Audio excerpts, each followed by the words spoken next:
Assembly ఎన్నికల ముందు over action చేశారు. తమ పార్టీకి ఎదురు లేదంటూ సవాళ్లు విసిరారు, శపథాలు చేశారు. తీరా ఎన్నికల ఫలితాల దెబ్బకు దిక్కుతోచని స్థితిలో పడ్డారు. కౌంటింగ్ ముందు రోజు వరకు పులిలా గాండించిన నేతలు ఇప్పుడు పిల్లిలా మారిపోయారు. మీడియా కంటపడకుండా జాగ్రత్త పడుతున్నారు. జనంలోకి రావాలంటేనే భయపడుతున్నారు. ఇంతకీ ఎవరా నేతలు? వారు చేసిన సవాళ్లు, శపథాలేంటి? ఏపీ అసెంబ్లీ ఎన్నికల్లో టీడీపీ కూటమి విజయం వైసీపీ నేతల చావుకొచ్చింది. ఘోర పరాభవం ఒకవైపు, మరోవైపు పార్టీ సాధించిన సీట్లపై సోషల్ మీడియాలో నెటిజన్లు భారీ స్థాయి ట్రోలింగ్ మరోవైపు.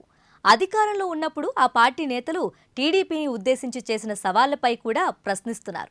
టీడీపీ అధికారంలోకొస్తే మీసాలు తీసేస్తాం, పేర్లు మార్చుకుంటాం, సన్యాసం తీసుకుంటాం అంటూ వైసీపీ నేతలు ప్రగల్భాలు పలికారు.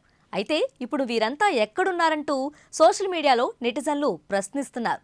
సవాళ్లు, శపథాలు ఏమైనాయంటూ ఓ ఆట ఆడుకుంటున్నారు. ఈ సవాళ్ల పర్వంలో ముందుగా చెప్పుకోవాల్సిన పేరు కాపు ఉద్యమ నేత, వైసీపీ నాయకుడు ముద్రగడ పద్మనాభం. పిఠాపురంలో జనసేన అధినేత పవన్ కళ్యాణ్ని ఓడించకపోతే తన పేరును పద్మనాభరెడ్డిగా మార్చుకుంటానని ఎన్నికల ముందు ఆయన సవాల్ విసిరారు. ఎన్నికల్లో జనసేనాని ఘన విజయం సాధించడంతో ముద్రగడ పద్మనాభంపై తీవ్రంగా ట్రోలింగ్ జరిగింది. పేరు మార్చుకునేది ఎప్పుడంటూ పవన్ ఫ్యాన్స్ ప్రశ్నిస్తూ ఉండడంతో ముద్రగడ స్పందించక తప్పలేదు.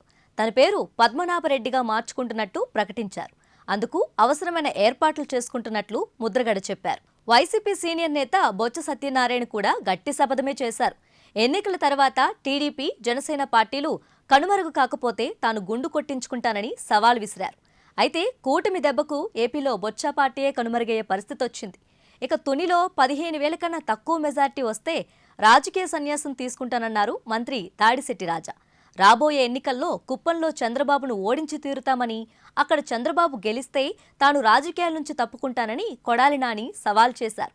నర్సరావుపేట ఎంపీగా ఓడిపోతే రాజకీయాల నుంచి శాశ్వతంగా తప్పుకుంటానని వైసీపీ మరో mass leader Anil Kumar Yadav challenge చేశారు.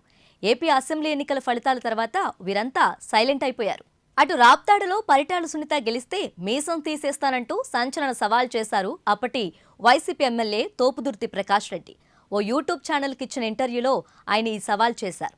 అయితే రాప్తాడులో పరిటాల సునీత 23,000 ఓట్లకు పైగా మెజార్టీతో విజయం సాధించారు. దీంతో మీసం ఎప్పుడు తీసేస్తున్నారంటూ ప్రకాష్ రెడ్డిని నెటిజన్లు తెగ ట్రోల్ చేస్తున్నారు. ఇక వైసీపీ అధికారంలోకి రాకుంటే రాజకీయాల నుంచి తప్పుకుంటానని బైరెడ్డి సిద్ధార్థరెడ్డి శపథం చేశారు. ఎన్నికల ఫలితాల దెబ్బకు సిద్ధార్థరెడ్డి అడ్రస్ లేకుండా పోయారు. మొత్తానికి అతి విశ్వాసంతో సవాలు విసిరి శపథాలు చేసి వైసీపీ నేతలు నవ్వులు పాలయ్యారు. తీరా ఎన్నికల ఫలితాల తర్వాత మొహం చూపించుకోలేక తప్పించుకుంటూ తిరుగుతున్నారు.